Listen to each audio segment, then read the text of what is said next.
Posisi kursi Wakil Wali Kota Palembang untuk mendampingi Harno Joyo terus diperebutkan oleh semua parpol pengusung sebelumnya. Tidak hanya PDIP, PAN, PKS, P3, dan Demokrat, bahkan koalisi parpol pengusung dan pendukung pasangan Romi Herton Harno Joyo saat Pilkada Palembang 2013 lalu yang tidak memiliki kursi di DPRD Palembang yaitu PDK, PKP Indonesia, PPDI, Republikan Nusantara, Partai Buruh dan Partai Patriot siap menyetorkan nama yaitu Suparman Romanis dan Fitrianti Agus Pindah. Menurut Suparman Romans yang juga calon wawako dari parpol non-parlemen mengungkapkan, pencalonan dua nama wawako Palembang dari non-parpol ini menurutnya telah sesuai dengan PP nomor 49 tahun 2008, di mana kandidat wawako boleh diusung oleh parpol pengusung serta parpol pengusung di luar parlemen yang tercatat secara resmi dalam bentuk dukungan di KPU Kota Palembang. Meskipun saat ini Kemendagri telah mengeluarkan Undang-Undang nomor 8 tahun 2015.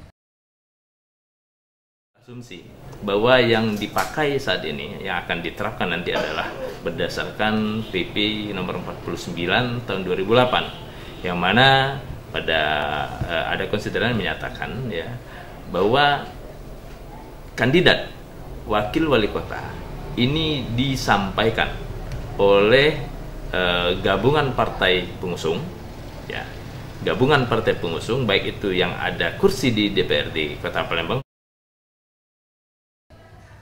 Menanggapi hal tersebut, Ardian Saptawan, pengamat politik Unsri, mengatakan dengan dikeluarkannya Undang-Undang Nomor 8 Tahun 2015, otomatis menggugurkan Undang-Undang Nomor 1 Tahun 2015 serta PP Nomor 49 Tahun 2008 dalam penetapan kepala daerah. Menurutnya, Undang-Undang Nomor 8 Tahun 2015 ini merupakan undang-undang yang sah dan jelas dan harus dilaksanakan, terutama untuk penentuan pemilihan kepala daerah bahwa harus diusung parpol pengusung di dalam parlemen.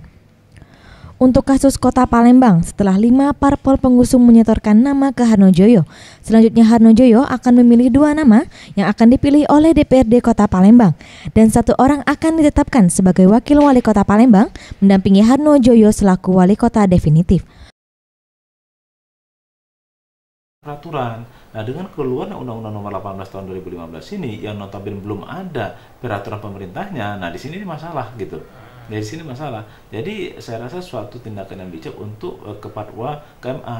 Karena kalau dia merujuk kepada Undang-Undang 2008 gitu ya, 12 tahun 2008 misalnya itu, atau 2 nomor tahun 2008, nah itu sebenarnya tidak berlaku lagi karena jelas-jelas dikatakan pada Undang-Undang Nomor 18 tahun 2015 itu bahwa dengan berlakunya undang-undang ini maka undang-undang yang ada sebelumnya.